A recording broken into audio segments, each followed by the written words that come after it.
அந்த அடக்கம் செய்யக்கூடிய அந்த காட்சி வந்து என்னை ரொம்ப நெருடுச்சு. அது அது அதோட ப்ரெசன்டேஷன் அது சினிமா மாதிரியே தெரியல. அது என்னை ரொம்ப நெருடிச்சு. நான் வந்து அது அது அது ரொம்ப பாருங்கள், ரொம்ப எமோஷனல் ஆகிறேன். அதனால தான் நான் சொல்கிறேன், பச்சையாக சொல்கிறேன்.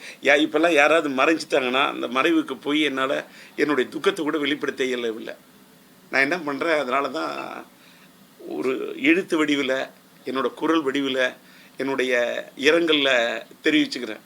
புரிஞ்சுப்பீங்கன்னு நினைக்கிறேன்.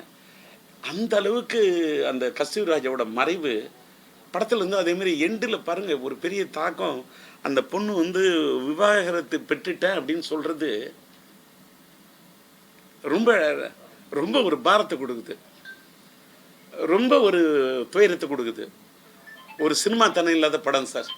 இதற்கு மேலே வந்து அதில் வந்து அந்த பையன் கதாநாயகன் வந்து ஃபர்ஸ்ட் ஹாஃபில் அந்த பையன் வந்து அந்த பொண்ணு நான் அந்த வீட்டுக்கு திருட போனேன்னு சொல்லிட்டு அடி வாங்குறான். அவன் திருட போனது பணத்தை இல்லை சார், அந்த பொண்ணோட மனத்தை திருடிட்டு. ஆனால் நான் பணத்தை திருட போனேன்னு சொல்லிட்டு அந்த அபராத தொகை 1000க்கு அடி வாங்குறான் பாருங்க. ஒவ்வொரு சவுக்கடியும் இதுதான் இந்த காதலுக்கு இந்த உலகம் கொடுக்கக்கூடிய நெருக்கடி. இது இஸ்லாமிய சகோதரர்கள் இந்த படத்தை பார்க்கும்போது அவர்கள் மனமுருகி அவர்கள் ஒன்றி பார்ப்பார்கள் என்பதை விட, இதயம் இருக்கக்கூடியவர்கள், மனம் படைத்தவர்கள், மதத்துக்கெல்லாம் அப்பாற்பட்டு மத நல்லிணக்கத்தோடு சொன்ன காதல் மனம் படைத்தவர்கள் இந்த படத்தை, உண்மையான காதலை நேசிப்பவர்கள் இந்த காலத்திலும் இருந்தால், ஒரு திலை ராகத்தில் இருந்து வந்த இந்த ராஜேந்தர், உயிரோடு எடுத்த இந்த ராஜேந்தர், மைதிலி என்னை காதலை எடுத்த இந்த ராஜேந்தர், கிளிஞ்சல்களுக்கு இசையமைத்த இந்த ராஜேந்தர், பூக்களை பறிக்காதல் படத்துக்கு இசையமைத்த இந்த ராஜேந்தர், காதல் அழிவதில்லை என்று படம் எடுத்த இந்த ராஜேந்தர், சொன்னால் தான் காதலா என்று படம் எடுத்த இந்த ராஜேந்தர், இந்த காலத்திலும் கலக்கல் காதல்டா என்று காதலை பற்றியே படம் எடுக்க வேண்டும் என்று துடிக்கக்கூடிய இந்த ராஜேந்தர், காதல் நெஞ்சங்கள் இந்த தமிழ்நாட்டில் மட்டுமல்ல இந்த மண்ணை கடந்து, அது என்னோட நண்பர்கள் பல பேர் வளைகுடா நாட்டில் இருக்கணும், இந்த மண்ணை பிரிஞ்சுட்டு, நான் தான் காதலிச்ச பெண்ணை பிரிஞ்சுட்டு வளைகுடா நாட்டுக்கு மட்டுமல்ல உலகத்தில் எங்கெங்கோ தன் குடும்பத்துக்காக தன்னுடைய காதலை எல்லாம் புதைத்து விட்டு எமோஷனல் ஆகிறேன். அந்த மண்ணை விட்டு போயிட்டு இது பண்ணக்கூடிய அந்த இளைஞர்களுக்கெல்லாம் இந்த படம் பார்த்தாங்கன்னா ரொம்ப கனெக்ட் ஆவாங்க.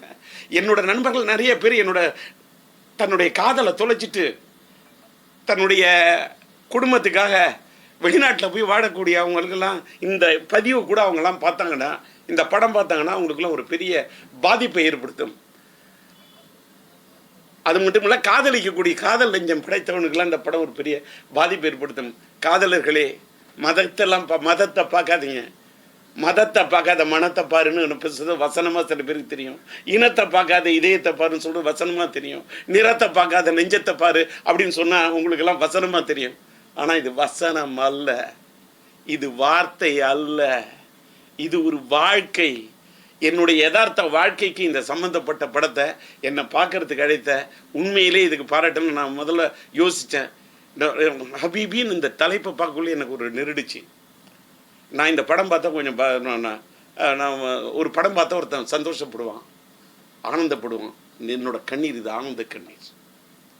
இதே மாதிரி படைப்பை ஒரு தமிழ் இயக்குனர் எடுத்திருக்கிறார். அதுவும் அப்படிப்பட்ட அந்த இயக்குனர் என்னோடு பயணித்தவர். அவரோடு ஒரு படத்தில் நான் பணியாற்றி ஒரு பாட்டில் தானே கூட நான் பல நாள் அவரோடு விவாதித்திருக்கேன். அப்படிப்பட்ட மீரா கதிரவனோடு, ஒரு வேளை கதிரவன் என்று சொன்னாலே அது ஒரு வெளிச்சம். கதிரவன் என்று சொன்னாலும் சரி, அது சூரியன் என்று சொன்னாலும் சரி, எனக்கு வந்து கதிரவனுக்கும் சூரியனுக்கும் எனக்கு ஒரு தொடர்பு உள்ள ஒரு ஆளாக இருக்கிறதுனால தெரியல. மீரா கதிரவன் ஒரு மீரா ஒரு படத்தை பார்த்துட்டு படம் என்னை துக்கப்படுத்திருச்சு, ஆனாலும் ஆனந்தப்படுத்திருச்சு. இப்படிப்பட்ட ஒரு படத்தை தமிழ்நாட்டில் அது ப்ரொடியூஸ் பண்ண இந்த ரோமியோ பிக்சர்ஸ், அதுக்கப்புறமா இந்த நேசம் என்டர்டைன்மெண்ட் நினைக்கிறேன், இன்னொன்று ஜிகே பிரதர்ஸ் பாட்டை, அந்த 3 தயாரிப்பாளருக்கு ஒரு பாட்டு ரொம்ப பெரிய பாராட்டு. ஏன்னா இப்படிலாம் ஒரு படம் எடுக்கிறதுக்கும் தயாரிப்பாளர் இருக்கிறாங்கன்னு சொல்லக்குள்ள எனக்கு இப்போ இன்னும் ரொம்ப சினிமா எடுக்கணும்னு ரொம்ப ஆசை வந்துருச்சு.